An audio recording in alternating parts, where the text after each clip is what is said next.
ونؤمن به ونتوكل عليه ونعوذ بالله من شرور أنفسنا ومن سيئات أعمالنا من يهده الله فلا مضل له ومن يضلل فلا هادي له وأشهد أن لا إله إلا الله وأشهد أن محمدا عبده ورسوله فإن خير الحديث كتاب الله وخير الهدي هدي محمد صلى الله عليه وسلم وشر الأمور محدثاتها وكل محدثة بدعة وكل بدعة ضلالة وكل ضلالة في النار فأعوذ بالله من الشيطان الرجيم بسم الله الرحمن الرحيم قل هو الله أحد الله الصمد لم يلد ولم يولد ولم يكن له كفوا أحد. حاضرین مجلس، سب سے پہلے اللہ رب العالمین کی تعریف کہ جس رب العالمین نے ہم لوگوں کو قرآن اور حدیث کی باتیں سننے کے لیے ایک جگہ ہونے کا توفیق دیا. الحمدللہ. حضرات، یہ جو پروگرام جو نوجوانوں کی گروپ اور جماعت کروا رہی ہے، یہ بہت ہی اہم گروپ ہے. اہم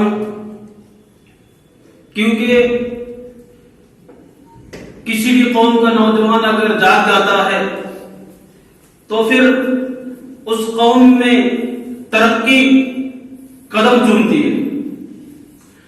اور ظاہر بات ہے کہ ہم دیکھتے ہیں آئے دن کوئی بھی شیخ ہمارے اس علی گڑھ میں قدم رکھتے ہیں تو ان کو ہم ویسے ہی چھوڑ نہیں دیتے جب تک کہ ہم ان سے استفادہ نہ کر لیں.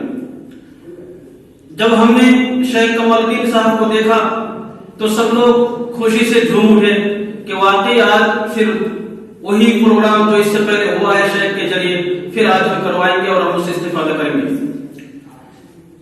لیکن پروگرام کرنے کا مقصد صاف للہیت ہونی چاہیے کہ ہم پروگرام کیوں کروا رہے ہیں. صرف اللہ کی رضا کے لیے ہم پروگرام کروائیں اور جو ہم سنتے ہیں بیٹھ کر وہ بھی اللہ کی رضا کے لیے ہو. دل کو صاف کرنا پڑے گا. اور نوجوان جو اس کے لیے کوشش کرتے ہیں اللہ رب العالمین ان کو پورا کا پورا اجر و ثواب دے گا.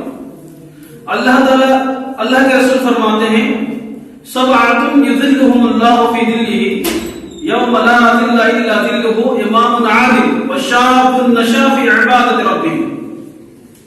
کہ اللہ کے رسول نے فرمایا، اس حدیث کے راوی ابو ہریرہ ہے کہ اللہ کے رسول نے فرمایا کہ قیامت کے دن کوئی سایہ نہیں ہوگا، نہ تو کوئی درخت کا سایہ. جس طرح آج ہم لوگ پریشان ہو جاتے ہیں پسینے میں یا دھوپ میں تو سایہ ڈھونڈنے کی کوشش کرتے ہیں کہ کہیں سایہ مل جائے. اللہ کے نبی نے فرمایا کل قیامت کے دن کوئی سایہ نہیں ہوگا الا عرش الہی. عرش الہی کا سایہ ہوگا اور اس عرش الہی میں 7 قسم کے لوگوں کو اللہ تعالیٰ جگہ دے گا. ان میں سے ایک وہ ہے جو نوجوان ہے وشاب نشا فی عبادۃ ربہ، وہ جوان جس نے اپنی جوانی کو اللہ رب العالمین کی عبادت میں گزارا، وہ جوان جس نے اپنی جوانی کو اللہ تعالیٰ کی راستے میں گزارا، وہ جوان جس نے اپنی جوانی کو قرآن اور حدیث کے ساتھ زندگی پوری کی پوری جوانی اور زندگی گزاری. اللہ کے رسول نے جو اس حدیث کو بیان کیا ہے، اس حدیث کا مقصد یہی ہے کہ ہم جو جوان ہیں، ہم جوانوں کو چاہیے کہ ہم زیادہ سے زیادہ اللہ کی عبادت کریں. اور جو جوان اور جو لوگ اس راستے سے بھٹکے ہوئے ہیں، مثال کے طور پر بہت سارے لوگ حدیث کے منکر ہو جاتے ہیں. صرف معمولی بات نہیں ہے حدیث کے منکر ہونا.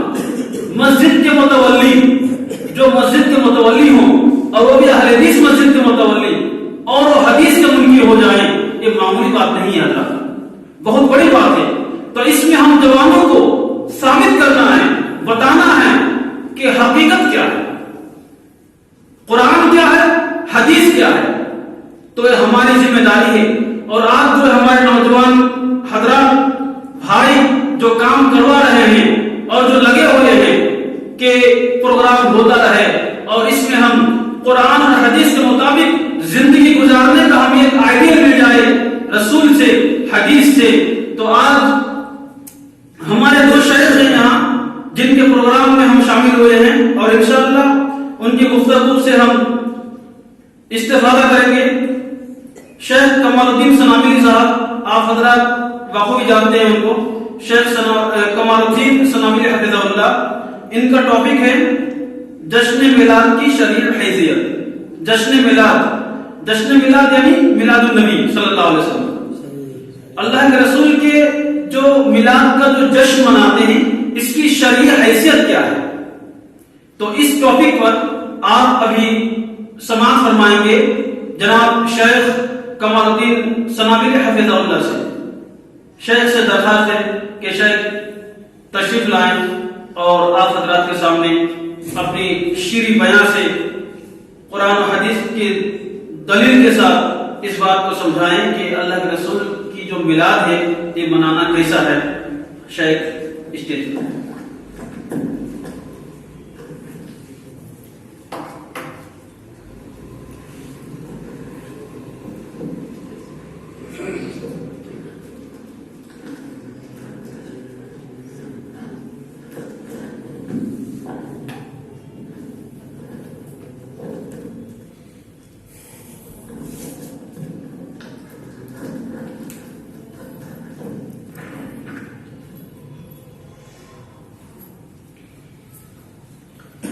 السلام علیکم ورحمۃ اللہ وبرکاتہ۔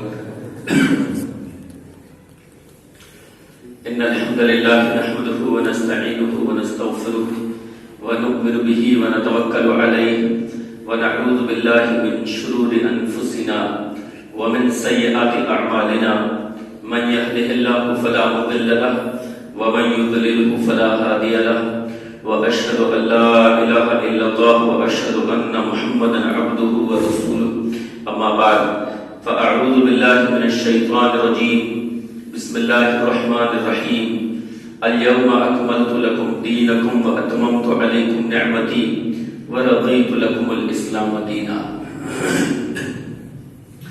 وعن عائشة رضی اللہ عنہا قالت قال رسول اللہ صلی اللہ علیہ وسلم من احدث فی امرنا هذا ما لیس منہ فهو رد۔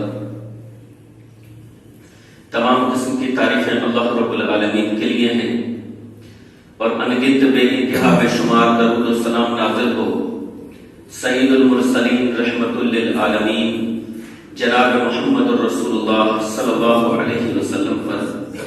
اللہم صلی علی محمد وعلی آل محمد کما صلیت علی ابراہیم وعلی آل ابراہیم انک حمید مجید۔ اللہم بارک علی محمد وعلی آل محمد کما بارکت علی ابراہیم وعلی آل ابراہیم انک حمید مجید۔ محترم بھائیوں اور دوستوں، میرا جو موضوع ہے وہ اسی مہینے کی مناسبت سے، یعنی ربیع الاول کی مناسبت سے، کہ ربیع الاول کے مہینے میں جو ایک رسم ادا کی جاتی ہے جشن عید میلاد النبی کے تعلق سے، اور اس کو باقاعدہ میلاد النبی کا نام دیا جاتا ہے، اس کی شرعی حیثیت کیا ہے؟ دیکھیے، سب سے پہلے جشن عید میلاد النبی کا ہم مطلب سمجھ لیں کہ اس کے میننگ کیا ہے۔ جشن کے معنی جشن، ہم سب جانتے ہیں یہ عام لفظ ہے، جشن کے معنی جشن۔ میلاد کے معنی پیدائش کا دن یا پیدائش کی تاریخ، اور نبی سے مراد نبی صلی اللہ علیہ وسلم۔ تو جشن عید میلاد النبی کا مطلب یہ ہوا کہ نبی صلی اللہ علیہ وسلم کی پیدائش جب ہوئی اس تاریخ میں یا اس مہینے میں جشن منانا، عید کی طرح اس میں خوشیاں منانا۔ یہ اصطلاح جو ہے میلاد، یہ لفظ جو ہے یہ دراصل اردو ہے، اردو میں بھی استعمال ہوتا ہے، لیکن اگر ہم اس کو ہندی میں تلاش کریں کہ ہندی میں اس کے کیا میننگ ہوں گے، تو ہندی میں میلاد کے لیے میلاد کا لفظ نہیں آئے گا، بلکہ ہندی جب ہم اس کی کریں گے تو میلاد کے میننگ میلاد کے لیے جو لفظ آئے گا وہ آئے گا جنم دن۔ اگر ایک انگلش والا بندہ اس کو انگلش میں تلاش کرے گا تو اس کو ملے گا برتھ ڈے لفظ۔ اب ہوا یہ کہ برتھ ڈے یہ لفظ جو ہے یا جنم دن جو ہے، اس نام سے مسلمانوں میں جو ہے یہ چیز معیوب سمجھی جاتی ہے، عیبدار سمجھی جاتی ہے، اور ایک عام مسلمان بھی یہ جانتا ہے کہ اسلام میں برتھ ڈے نہیں ہے، اسلام میں جنم دن منانا نہیں ہے، اور جبکہ وہی میلاد کو دھوم دھام سے مناتے ہیں، جبکہ میلاد کا مطلب بھی وہی ہوتا ہے، وہ عربی میں یا اردو میں اس کو میلاد لفظ استعمال کر دیتے ہیں، لیکن ہندی میں اسی کے لیے جنم دن کا لفظ آئے گا، برتھ ڈے کا لفظ آئے گا انگلش میں۔ اور ایک عام مسلمان بھی جانتا ہے کہ اسلام میں کسی بھی شخصیت کی برتھ ڈے منانا یہ درست نہیں ہے، جنم دن منانا یہ درست نہیں ہے۔ اگر محض برتھ ڈے یا جنم دن منایا جائے بغیر کسی ثواب کی نیت رکھتے ہوئے تو بھی بہرحال وہ رسم کے طور پر غلط ہے، لیکن اسی میں ثواب کی نیت کر لی جائے کہ یہ دین کا حصہ ہے، اس کو منانے سے ثواب ملتا ہے، یہ اسلام کا حصہ ہے، تو وہ بدعت بھی ہو جاتی ہے، اس کو بدعت کہا جاتا ہے۔ میرے بھائیوں، یہ حقیقت ہے اور اس کا انکار کوئی بھی انصاف پسند شخص نہیں کر سکتا کہ رسول اللہ صلی اللہ علیہ وسلم کے زمانے میں جشن عید میلاد النبی نہیں منایا گیا۔ آپ کے صحابہ اکرام کے زمانے میں جشن عید میلاد النبی نہیں منایا گیا، تابعین کے زمانے میں جشن عید میلاد النبی نہیں منایا گیا، تبع تابعین کے زمانے میں جشن عید میلاد النبی نہیں منایا گیا۔ تو پھر ہم کو یہ جاننا ہے کہ اس کی دراصل ابتدا اور شروعات کب ہوئی۔ تو جان لیجئے کہ یہ جو ہم محفلیں دیکھ رہے ہیں، جشن عید میلاد النبی کے تعلق سے جلوس دیکھ رہے ہیں، اس جشن کی شروعات دراصل فاطمی خلفاء نے کی۔ فاطمی خلفاء، یہ فاطمی خلفاء کون تھے؟ یہ دراصل وہ جھوٹے خلفاء تھے، خلیفہ لوگ تھے جو اپنی نسبت حضرت فاطمہ کی طرف کرتے تھے کہ ہم ان کی نسل سے ہیں، حالانکہ وہ اپنے اس دعوے میں بھی جھوٹے تھے، وہ حضرت فاطمہ رضی اللہ عنہا کی نسل سے نہیں تھے۔ یہ جھوٹے لوگ تھے اور اپنی برتری ثابت کر مسلمانوں کے درمیان نئی نئی چیزیں ایجاد کرتے تھے، اور اپنی برتری ثابت کرنے کے لیے تاکہ مسلمان ان چیزوں کو مان لیں، وہ کہتے تھے کہ ہم تو نبی کی بیٹی کی نسل سے ہیں۔ لیکن اس وقت کے بھی جو علماء اہل سنت تھے، اہل سنت سے مراد قرآن و حدیث کو ماننے والے علماء، پرانی کتابوں میں اہل سنت کا جو لفظ ملے گا وہ ان کے لیے ملے گا جو نبی کی پیروی کرنے والے ہیں، قرآن و حدیث کو ماننے والے ہیں، ان کے لیے لفظ اہل سنت ملے گا عربی کتابوں میں۔ ہمارے انڈیا میں اہل سنت کچھ اور لوگوں نے اس نام کو جو ہے اچک لیا ہے، لیکن عربی کتابوں میں اور پرانی کتابوں میں اہل سنت جو لفظ ملے گا یہ ان لوگوں کے لیے جو قرآن و حدیث کے عالم تھے، سلفی علماء تھے۔ تو اس وقت بھی جو اہل سنت کے علماء تھے یعنی سلفی علماء، انہوں نے فاطمی خلفاء پر فتوے دیے اور ان کی حقیقت لوگوں کو بیان کی تاکہ لوگ ان کے جھانسے میں نہ آئیں۔ حتیٰ کہ حافظ ابن کثیر رحمہ اللہ البدایہ والنہایہ کی 11ویں جلد میں لکھتے ہیں فاطمی خلفاء کا تذکرہ کرتے ہوئے، کہتے ہیں کہ 402 میں سن 402 ہجری میں، سن 402 ہجری میں علماء اہل سنت نے باقاعدہ ایک میٹنگ کی، اور اس میٹنگ میں انہوں نے فاطمی خلفاء کے تعلق سے یہ تحریر پاس کی، یہ فتویٰ پاس کیا کہ یہ جھوٹے لوگ ہیں، ان کا حضرت فاطمہ رضی اللہ عنہا سے، ان کی نسل کے ہونے سے کوئی تعلق نہیں ہے۔ سن 402 ہجری میں حافظ ابن کثیر کی کتاب البدایہ والنہایہ، حافظ ابن کثیر وہ شخصیت ہے جس کو تمام لوگ مانتے ہیں، تمام مسلک والے سب لوگ مانتے ہیں، جنہوں نے تفسیر ابن کثیر میں لکھی ہے۔ تو وہ لکھتے ہیں البدایہ والنہایہ میں، جو تاریخ کی کتاب ہے، کہ سن 402 ہجری میں علماء اہل سنت نے میٹنگ کی باقاعدہ، جس میں اس وقت کے بڑے بڑے محدثین موجود تھے، اس میٹنگ میں پائے کے مفسرین موجود تھے، فقہاء موجود تھے، اور بڑے بڑے علماء اس وقت موجود تھے، اور انہوں نے اس میٹنگ میں یہ چیز پاس کی کہ فاطمی خلفاء جو ہیں یہ جھوٹے ہیں، ان کا حضرت فاطمہ رضی اللہ عنہا کی نسل سے کوئی تعلق نہیں ہے۔ بہرحال اس زمانے تک مسلمانوں نے فاطمی خلفاء کی اس بدعت کو قبول نہیں کیا۔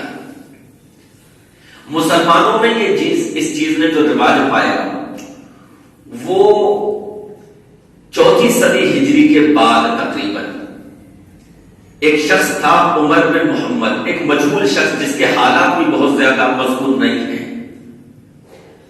اس نے اس بدعت کو نئے سرے سے جو ہے مسلمانوں کے درمیان فروغ دیا، اور اس کو سپورٹ جو کیا وہ ایک بادشاہ نے کیا، ابو سعید الملک المعظم مظفر الدین، اس نے سپورٹ کیا،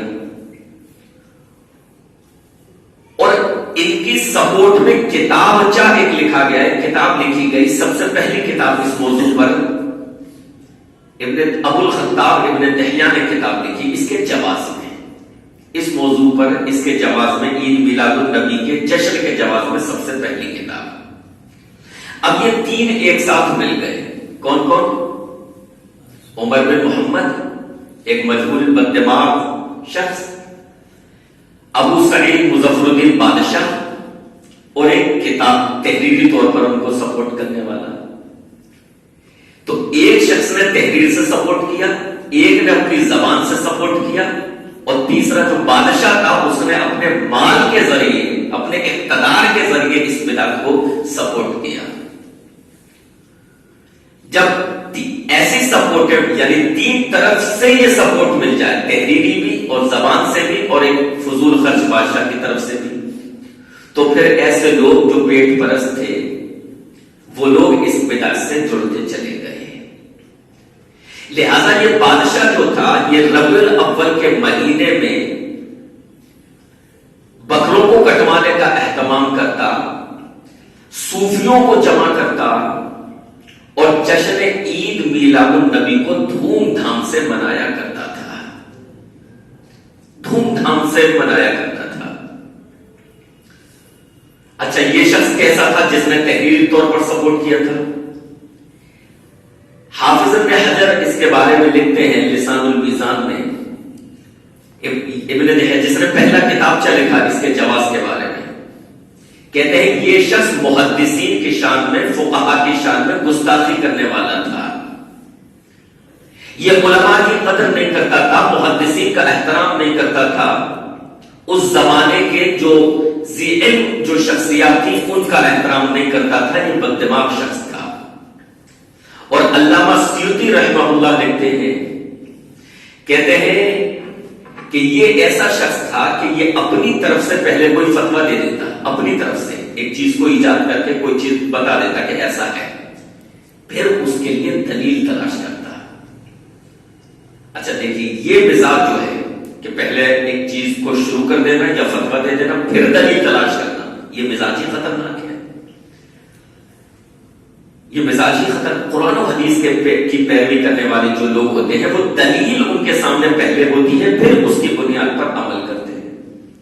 یہ اپنی طرف سے پہلے فتویٰ دے دیتا اور پھر اس کے مطابق دلیل تلاش کرنے کی کوشش کرتا، اور جب اس کے مطابق انسان دلیل تلاش کرنے کی کوشش کرے گا جو چیز وہ ایجاد کر چکا ہے تو کسی بھی طریقے سے توڑ مروڑ کر دلائل کو ان پر فٹ کرنے کی کوشش کرے گا. تو علامہ سیوطی لکھتے ہیں کہ یہ دلیل کو تلاش کرنے کی کوشش کرتا, اگر مل جاتی تو ٹھیک, اور اگر نہیں ملتی تو یہ اپنی طرف سے حدیث گھڑ کر بیان کر دیتا. یعنی کہ یہ حدیثوں کو گھڑنے والا بھی تھا, بدعتی بھی تھا, حدیثوں کو ایسا شخص, ایسا غیر معتبر شخص تھا جس نے پہلی تحریر اس بدعت کی سپورٹ میں پیش کی.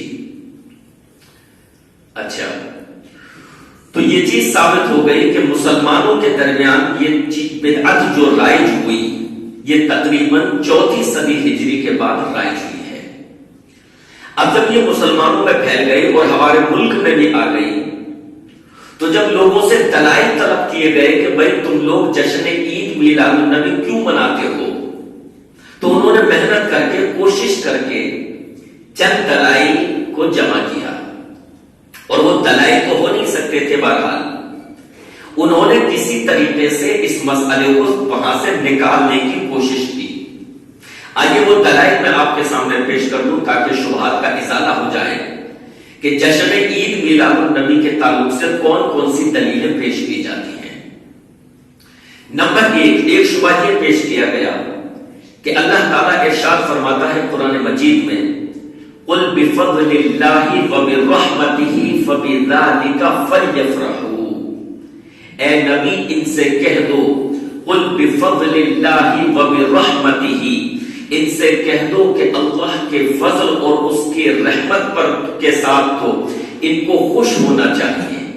اللہ کے فضل اور اس کی رحمت پر تو ان کو خوش ہونا چاہیے.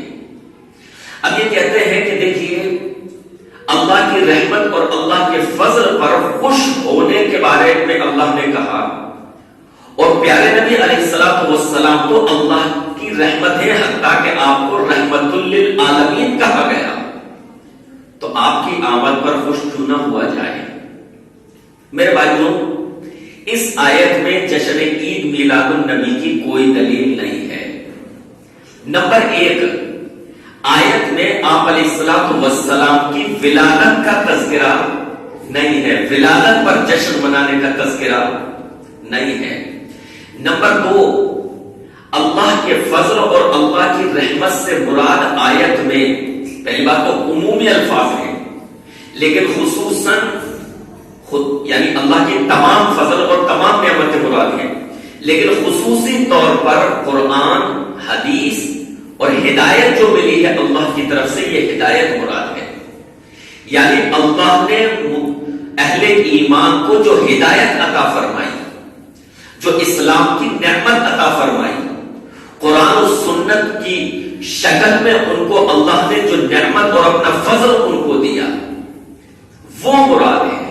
حضرت عمر خطاب, حضرت عمر بن خطاب رضی اللہ عنہ کے پاس جب عراق کا ٹیکس آیا, خراج آیا, تو حضرت عمر بن خطاب رضی اللہ عنہ نے کہا اللہ کا شکر ہے. تو ان کے غلام نے کہا حضرت عمر رضی اللہ عنہ سے کہ یہ تو اللہ کا فضل ہے, اللہ کی رحمت ہے, اللہ کا فضل اور اللہ کی رحمت ہے. تو حضرت عمر نے کہا کہ نہیں, ایسا نہیں ہے, یہ مال جو ہے یہ اللہ کا فضل اور اللہ کی رحمت نہیں ہے, بلکہ اللہ کا فضل اور اللہ کی رحمت تو قرآن اور سنت ہے, اور وہ ہدایت ہے جو اللہ تعالیٰ نے عطا فرمائی. تو اللہ کا فضل اور اللہ کی رحمت اصل کیا ہے؟ قرآن, حدیث اور سنت. تیسری چیز کہ آیت میں جو ہے وہ خوشی کا تذکرہ ہے, جشن کا تذکرہ نہیں ہے, اور خوشی کا تعلق جو ہے وہ دل سے ہے, دل میں خوشی محسوس کرنا. اور ایسا کون سا مسلمان ہے کہ جو رسول اللہ صلی اللہ علیہ وسلم کے امتی ہونے پر کہ ہم آپ کی امت ہیں خوشی محسوس نہ کرتا ہو؟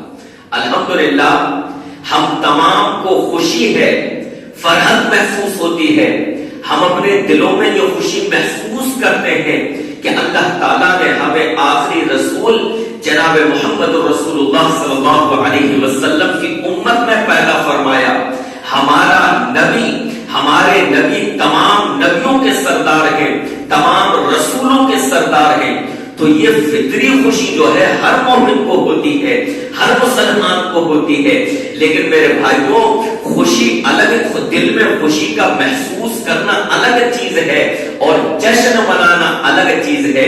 آپ دلیل پیش کر رہے ہیں خوشی کی کہ ان کو خوش ہونا چاہیے، الحمدللہ ہم خوش ہیں دل میں۔ صحابہ کرام بھی خوش تھے اس بات پر کہ اللہ رب العالمین نے ان کی ہدایت کے لیے آخری رسول کو بھیجا، لیکن صحابہ کرام نے جشن نہیں منایا۔ تو جشن الگ چیز ہے اور خوش ہونا الگ چیز۔ دو چیز، ایک پہلی دلیل، دوسری دلیل ایک یہ آیت پیش کی جاتی ہے کہ اللہ تعالیٰ نے قرآن مجید میں ذکر کیا حضرت عیسیٰ کا قول کہ حضرت عیسیٰ علیہ السلام نے کہا اللہم ربنا انزل، کہ اے اللہ تو مجھ پر نازل فرما، ہمارے لیے اتار دسترخوان، ایسا دسترخوان تکون عیدن جو ہمارے لیے خوشی کا سبب بنے، خوشی کا باعث بنے۔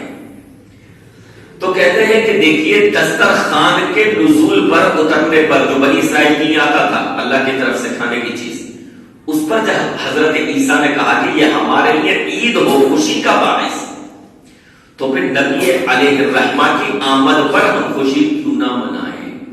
میرے بھائیوں، حضرت عیسیٰ علیہ السلام نے دسترخوان کے اترنے پر خوشی کی بات کہی، وہ اس وجہ سے کہ اللہ اپنی رحمت سے اپنی طرف سے دسترخوان بنایا اتارے گا ہمارے لیے، بنی اسرائیل کے لیے، تو اس میں بنی اسرائیل کو خوشی محسوس ہوگی۔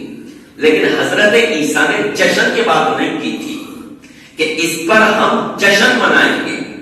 اسی وجہ سے حضرت عیسیٰ علیہ السلام نے دسترخوان کے نزول پر جشن نہیں منایا، بنی اسرائیل نے جشن نہیں منایا۔ پھر ایک اور چیز، دسترخوان ایک دن اترا تھا یا روزانہ اترتا تھا؟ دسترخوان تو روزانہ اترتا تھا۔ تو اگر دلیل دسترخوان کے اترنے پر عید یا خوشی کا دن مقرر کرنے کو دلیل بنایا جائے تو دسترخوان تو روزانہ اترتا تھا، تو اس اعتبار سے ظاہر ہے بنی اسرائیل نے خوشی بھی روزانہ منائی ہوگی، تو پھر جشن بھی روزانہ ہونا چاہیے، ایک بار تو نہیں۔ تو یہ دلیل بھی فٹ نہیں بیٹھتی۔ نمبر 3، ایک تیسری دلیل پیش کی جاتی ہے، کہتے ہیں کہ ابو لہب کے کسی قریبی نے خواب دیکھا تھا، اور خواب کیا دیکھا تھا؟ خواب میں دیکھا ابو لہب کو اور اس سے پوچھا کہ تمہارا کیا حال ہے؟ اب دیکھیے، ابھی تک دلیلیں کہاں سے تلاش کی جا رہی تھی؟ قرآن و حدیث سے۔ دلیل کہاں سے تلاش کرنی تھی؟ حضرت ابو بکر سے، حضرت عمر سے، حضرت عثمان سے، حضرت علی سے، صحابہ کرام سے۔ لیکن صحابہ کرام سے، قرآن و حدیث سے جب کوئی دلیل نہیں ملی تو ایک دلیل کہاں سے تلاش کی گئی؟ ابو لہب کے کسی رشتہ دار کے خواب سے۔ کہتے ہیں کہ ابو لہب کے ایک عزیز نے ایک رشتہ دار میں خواب دیکھا، اور خواب میں ابو لہب سے پوچھا کہ تمہارا کیا حال ہے؟ تو ابو لہب نے کہا بہت برے حال میں ہوں، میری حالت بہت بری ہے، لیکن ہاں سوموار کے دن، پیر کے دن مجھے میری انگلیوں کے درمیان سے گھی اور شہد تھوڑا سا چوسنے کو مل جاتا ہے۔ کہتے ہیں کہ اس کو یہ شہد انگلیوں کے درمیان سے اس وجہ سے دیا جاتا تھا کیونکہ اس کو جب پیارے نبی علیہ السلام کی ولادت کی خبر دی سویبہ نے، جو لونڈی تھی ابو لہب کی، جب سویبہ نے آپ علیہ السلام کی ولادت کی خبر دی تو ابو لہب نے انگلی کے اشارے سے اس کو آزاد کر دیا خوشی میں کہ جاؤ تم آزاد ہو۔ اسی وجہ سے اس کو انگلی کے درمیان سے شہد چاٹنے کے لیے مرنے کے بعد ابو لہب کو دیا جاتا ہے۔ میرے بھائیوں، یہ بھی جشن عید میلاد النبی منانے کی دلیل نہیں ہے۔ دیکھیے اس میں کتنی غلطیاں ہیں، کتنی اخطاء ہیں۔ نمبر 1، یہ دلیل جو ہے یہ دراصل قرآن مجید ہی کے خلاف ہے، قرآن مجید کے خلاف ہے۔ اور آپ کو بتاؤں کوئی بھی صحیح دلیل، صحیح واقعہ قرآن سے حدیث سے نہیں ٹکرا سکتا۔ اسی وجہ سے یہ واقعہ خود منقطع ہے، ضعیف ہے۔ اس کو عروہ بیان کرنے والے ہیں، حضرت عروہ، اور حضرت عروہ نے کس سے سنا یہ بیان نہیں کیا، یعنی یہ روایت جو ہے منقطع ہے، حدیث کی اصطلاح میں منقطع یعنی چین کی ٹوٹی ہوئی ہے، سند ٹوٹی ہوئی ہے۔ اور منقطع کا مطلب ہوتا ہے ضعیف، یعنی اس سے کوئی چیز ثابت نہیں ہو سکتی۔ تو دوسری چیز یہ کہ یہ قرآن سے ٹکراتا ہے۔ قرآن سے کیسے؟ قرآن میں اللہ تعالیٰ ارشاد فرماتا ہے کہ ابو لہب کے دونوں ہاتھ ٹوٹ جائیں، تبت یدا ابی لہب وتب۔ کب کہا تھا؟ آپ نے تو محمد صلی اللہ علیہ وسلم کا ولادت کا معاملہ پیش کیا کہ جب سویبہ نے یہ خبر دی کہ آپ کے گھر میں ایک پوتا پیدا ہوا ہے، تو ابو لہب نے انگلی کے اشارے سے کہہ دیا کہ جاؤ تم آزاد ہو، خبر لانے والی لونڈی کو آزاد کر دیا۔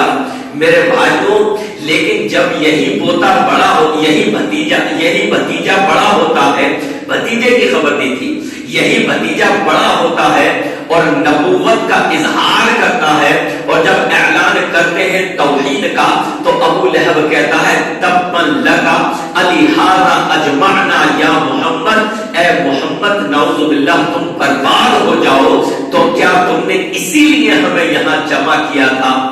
تو یہ الفاظ اس نے کہے تھے۔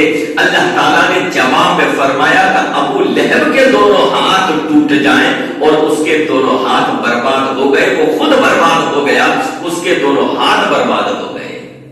قرآن کہتا ہے اس کی پوری ذات کو برباد ہونے کے لیے بالخصوص اس کے ہاتھوں کا ذکر کرتا ہے کہ اس کے ہاتھ ٹوٹ جائیں، اور خواب میں کیا بیان کیا جا رہا ہے کہ اس کی انگلی میں سے، اب جب ہاتھ ٹوٹ گئے تو اس کی انگلیاں کہاں سلامت رہی؟ دو چیزیں۔ نمبر 3، خواب سے کوئی چیز ثابت نہیں ہوتی۔ یہ تو ابو لہب کے کسی رشتہ دار کا خواب تھا۔ اگر کوئی نیک شخص بھی خواب دیکھے، اگر کوئی بزرگ بھی خواب دیکھے، تو ان کے خوابوں پر شریعت کا کوئی مسئلہ ثابت نہیں ہوتا سوائے انبیاء کرام کے۔ نبی اگر کوئی خواب دیکھتا ہے تو نبی اس خواب کی روشنی میں کوئی وضاحت کرتا ہے تو وہ شریعت بن جاتی ہے۔ لیکن نبی کے علاوہ کوئی بزرگ، کوئی ولی، کوئی نیک شخص اگر خواب دیکھے تو اس کے خواب کی بنیاد پر شریعت کا کوئی مسئلہ آپ پیش بنا نہیں سکتے کہ اس خواب سے یہ ثابت ہوتا ہے۔ کوئی شخص خواب میں دیکھ لے کہ میں نے خواب میں دیکھا کہ 11 بکرا ذبح کرنا چاہیے، تو اس کے خواب کی بنیاد پر وہ یہ مسئلہ بیان نہیں کر سکتا کہ اس نے جو خواب دیکھا ہے لہذا 11 بکرے ذبح کرنا اس کے لیے مستحب عمل ہے۔ نہیں، خواب پر شریعت نہیں بنتی۔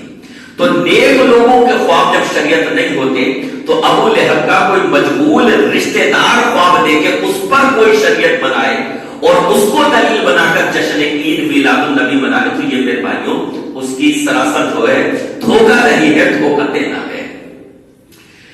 چوتھی چیز، ابو لہب کے اس واقعے کو پیش کرتے ہیں کہ اس کے رشتہ دار نے خواب میں دیکھا۔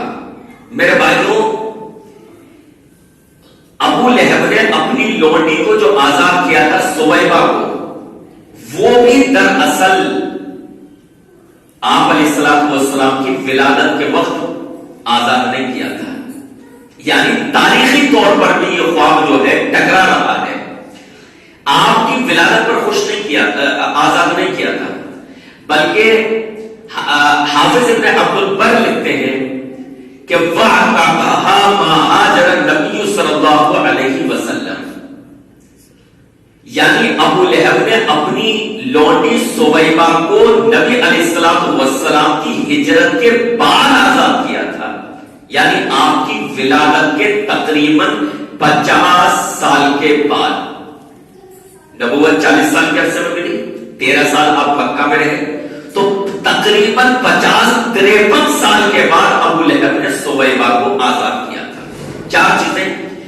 نمبر 5 اس واقعے کے تعلق سے آخری 5ویں بات کہ چلیے مان لیجئے کہ ابو لہب نے اپنے بھتیجے کی خوشی میں سویبہ کو آزاد کر دیا تھا، لیکن میرے بھائی کو یہ خوشی جو تھی ابو لہب کی یہ فطری خوشی تھی.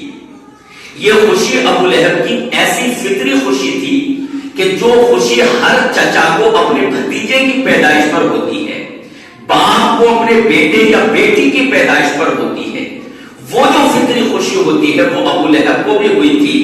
اس وقت محمد یعنی ان کے بھتیجے کی پیدائش ہوئی تھی، اس کو خوشی ہوئی کہ میرے گھر میں بھتیجا پیدا ہوا ہے. لیکن اسی ابو لہب کا چہرہ آگے چل کر دیکھو کہ جب محمد صلی اللہ علیہ وسلم نے دعوت و تبلیغ کا آغاز کیا تو یہ ابو لہب آپ کی جان کا دشمن بن گیا، آپ کو ستانے لگا، آپ پر ایمان لانے والوں کو ستانے لگا اور آپ کو اس قدر تنگ کیا، آپ کی جان کا اس قدر دشمن بن گیا کہ آپ کو مکہ چھوڑنے پر مجبور کر دیا. تو پیدائش کے وقت کا واقعہ آپ بیان کرتے ہیں، لیکن جب محمد رسول اللہ صلی اللہ علیہ وسلم اپنا مشن لے کر اٹھے، توحید و سنت کا مشن، دعوت و تبلیغ کا مشن لے کر اٹھے، اس وقت ابو لہب کا جو رویہ تھا اس رویے کو آپ بھول جاتے ہیں. اور جب صحابہ اکرام سے دلیل نہیں ملتی تو دلیل ابو لہب سے تلاش کرتے ہیں. 3 چیزیں، 3 دلیلیں. نمبر 4 ایک چوتھی دلیل دی جاتی ہے، کہتے ہیں کہ بھائی رسول اللہ صلی اللہ علیہ وسلم سوموار کا روزہ رکھتے تھے، وہ بے شک رکھتے تھے، حدیث میں ہے، یہاں تک بات ٹھیک ہے. کہتے ہیں کہ جب آپ سے پوچھا گیا کہ آپ یہ روزہ کیوں رکھتے ہیں تو حدیث میں ہے کہ آپ نے وجہ بتائی. سوموار اور جمعرات کا 2 روزے رکھتے تھے، سوموار کا بھی اور جمعرات کا بھی. تو آپ نے وجہ بتائی. آپ نے فرمایا سوموار کے تعلق سے کہ اسی دن میری ولادت ہوئی اور اسی دن مجھ کو نبوت ملی، رسالت ملی، اس لیے روزہ رکھتا ہوں. اب کہتے ہیں کہ آپ علیہ السلام نے اپنی پیدائش والے دن روزہ رکھا، جس سے ثابت ہوتا ہے کہ ہم آپ کی ولادت کی خوشی میں جشن عید میلاد منا سکتے ہیں. اب دیکھیے کتنی عجیب و غریب بات ہے، کتنی عجیب و غریب بات ہے کہ دلیل میں جو پیش کیا جا رہا ہے وہ ذکر کیا جا رہا ہے دن کا. کس چیز کا ذکر کیا جا رہا ہے؟ آپ نے روزہ کب رکھا؟ سوموار کا، دن کا. اور جشن جو منایا جا رہا ہے اس کا تعلق تاریخ اور مہینے سے رکھتے ہیں یہ لوگ، یعنی سال میں یہ ربیع الاول کے مہینے میں جشن مناتے ہیں. تو یہ دلیل بھی میل نہیں کھا رہی ان کی. دلیل میں کیا پیش کر رہے ہیں؟ آپ علیہ السلام نے روزہ جو رکھا تھا کہ سال میں ایک مرتبہ ربیع الاول کے مہینے میں رکھا تھا، 12 ربیع الاول کو، 9 ربیع الاول کو یا 8 ربیع الاول کو رکھا تھا. اور تب یہ فرمایا تھا کہ اس میں میری کیونکہ ولادت ہوئی ہے؟ نہیں، بلکہ آپ سوموار کا روزہ رکھا کرتے تھے. کیا سال میں ایک مرتبہ رکھتے تھے؟ ربیع الاول کے مہینے میں رکھتے تھے؟ نہیں، ہر ہفتے رکھنے کا معمول تھا، ہر ہفتے رکھا کرتے تھے. کیا علیحدہ صرف سوموار کا رکھتے تھے؟ نہیں، سوموار اور جمعرات دونوں کا روزہ رکھا کرتے تھے. سوموار اور جمعرات دونوں کا روزہ رکھا کرتے تھے. پھر اس روایت کے تعلق سے ایک آخری چیز کہ اس روایت میں خود جشن عید میلاد النبی منانے کی تردید ہے. کیسے؟ اس وجہ سے کہ جس دن عید ہوگی اس دن روزہ نہیں ہوگا، اور جس دن روزہ ہوگا اس دن عید نہیں ہو سکتی. آپ صلی اللہ علیہ وسلم نے عید کے دن روزہ رکھنے سے منع فرمایا ہے. عید کے دن روزہ رکھنا حرام ہے. آپ علیہ السلام نے جب روزہ رکھا سوموار کا تو اس کا مطلب یہ عید کی دلیل نہیں بن سکتا. اگر اس کو دلیل مان رہے تو عید منانا تو حرام خود بخود ہو گیا، کیونکہ آپ علیہ السلام نے اس میں کیا رکھا ہے؟ روزہ رکھا ہے. اور پھر اگر یہی دلیل ہے تو مان لیجیے، اگر یہی دلیل ہے تو پھر ہر ہفتے سے سوموار کا روزہ رکھنے کا اگر کوئی معمول بنا ہے، سوموار اور جمعرات کا، تو کہا جا سکتا ہے کہ وہ سنت کا متلاشی ہے، سنت پر عمل کرنے والا ہے۔ لیکن دلیل آپ دے رہے ہیں ہفتے میں سوموار کا روزہ رکھنے کی، اور کام جو کر رہے ہیں وہ ایسا جو اس کے بالکل خلاف ہے، یعنی سال میں ربیع الاول کے مہینے میں جشن عید میلاد منا رہے ہیں۔ یہ دونوں چیزیں جو ہیں ایک دم سے ٹکراتی ہیں۔ آخری شبہ پیش کر دوں، آخری دلیل، پانچواں شبہ یہ لوگ پیش کرتے ہیں، ہمارے بھائی لوگ کہتے ہیں کہ رسول اللہ صلی اللہ علیہ وسلم عاشورہ کا یعنی محرم کی 10 تاریخ کا روزہ رکھا کرتے تھے، اور جب آپ مدینہ گئے تو آپ نے دیکھا کہ یہودی بھی 10 تاریخ کا روزہ رکھتے ہیں۔ تو آپ نے ان سے دریافت کیا، پوچھا تم لوگ روزہ کیوں رکھتے ہو؟ تو یہودیوں نے کہا کہ اللہ تعالیٰ نے اسی تاریخ میں، اس دن میں حضرت موسیٰ اور ان کی قوم کو یعنی خود بنی اسرائیل کو فرعون اور اس کے لاؤ لشکر سے نجات دی تھی۔ فصامہ شکرن، تو حضرت موسیٰ نے شکرانے کے طور پر روزہ رکھا تھا، لہذا ہم بھی روزہ رکھتے ہیں۔ اللہ کے نبی علیہ الصلوۃ والسلام پہلے سے روزہ رکھتے تھے وہ والا، آپ نے فرمایا موسیٰ کی پہلے کہ تم سے زیادہ ہم قریب ہیں، کیونکہ حضرت موسیٰ توحید پر تھے، ہم بھی توحید پر ہیں۔ انہوں نے آخری نبی کی خوشخبری دی تھی، ہم لوگ آخری نبی کو مانتے ہیں، صحابہ اکرام، تم نہیں مانتے، ہم انہیں اللہ کا نبی مانتے ہیں، تم نہیں مانتے، تم انہیں ان کے درجے سے بڑا، تو حضرت موسیٰ کے تو ہم زیادہ قریبی ہیں۔ تو بہرحال اللہ کے نبی نے روزہ، جو روزہ رکھ رہے تھے اس کو جاری رکھا۔ کہتے ہیں کہ جب بنی اسرائیل نے حضرت موسیٰ علیہ السلام اور ان کی قوم کو جو نجات ملی تھی شکرانے کے طور پر روزہ رکھا، تو ہم نبی کی آمد کی خوشی میں جشن کیوں نہیں منا سکتے؟ اب دیکھیے میرے بھائیوں، اس دلیل میں بھی جھول ہے، استدلال میں جھول ہے، بلکہ کہیں دلیل تو ٹھیک ہے، دلیل کا مطلب کہ یہ واقعہ موجود ہے، حدیث ہے، استدلال یعنی اس سے مسئلہ جو نکال رہے ہیں اس میں جھول ہے، وہ غلط ہے، استدلال غلط ہے۔ استدلال غلط کیوں ہے کہ پھر یہی آپ نے وہ بات کر دی کہ دلیل پیش کر رہے ہیں روزے کی، اور استدلال کر رہے ہیں کس چیز کا؟ جشن عید کا، کہ عید منانی چاہیے، جشن منانا چاہیے، جلوس نکالنے چاہیے۔ تو روزہ کبھی بھی جشن کے لیے، عید کے لیے دلیل نہیں ہو سکتا۔ عید کے لیے دلیل تو اس واقعے میں بھی جشن عید کی تردید ہے دراصل، اگر اس کو بھی دلیل مانا جائے تو، اس کو اگر دلیل مانا جائے تو اس میں بھی تردید ہے کہ آپ دلیل دے رہے ہیں روزے کی اور استدلال کر رہے ہیں جشن عید میلاد النبی کا۔ پھر میرے بھائیوں یہ بڑی ہی عجیب بات ہے اور کیا نام ہے، دو رخا پن ہے کہ آپ ربیع الاول کے مہینے میں، ہمارے بھائی حضرات ربیع الاول کے مہینے میں جشن عید میلاد النبی کے لیے دلیل دے رہے ہیں عاشورہ میں روزہ رکھنے کی، اور جب عاشورہ کا مہینہ آتا ہے، محرم کا مہینہ آتا ہے، تو اس میں اس تاریخ میں شربت پلاتے ہیں، دینے لٹاتے ہیں۔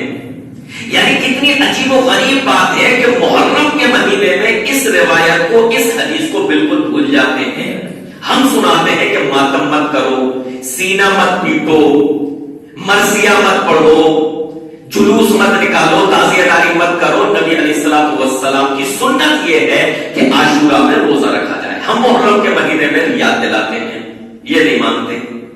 محرم گزر گیا، ربیع الاول آیا، تو اب یہ پیچھے سے دلیل لاتے ہیں۔ جب خود ماتم کر رہے تھے، روزہ نہیں رکھا، تو کہتے ہیں کہ اب ہم جشن اس لیے منا رہے ہیں کہ اللہ کے نبی نے اس پر روزہ رکھا تھا۔ کہیں کی عید کہیں کا روڑا، یہ کون سی عجیب و غریب بات ہوئی؟ میرے بھائیوں، حقیقت یہ ہے کہ جشن عید میلاد النبی خالص بدعت ہے، اس کا اسلام سے کوئی تعلق نہیں ہے، اس کا محبت رسول سے کوئی تعلق نہیں ہے۔ حضرات محترم، پیارے نبی علیہ السلام سے سب سے زیادہ محبت کرنے والے صحابہ کرام تھے۔ رسول اللہ صلی اللہ علیہ وسلم لوگوں کو نیکی کی راہ بتانے میں سب سے زیادہ حریص تھے۔ آپ علیہ السلام نے دین اسلام کی ایک ایک بات کو کھول کھول کر بیان کر دیا۔ اللہ کے نبی علیہ السلام نے کسی چیز کو چھپایا نہیں۔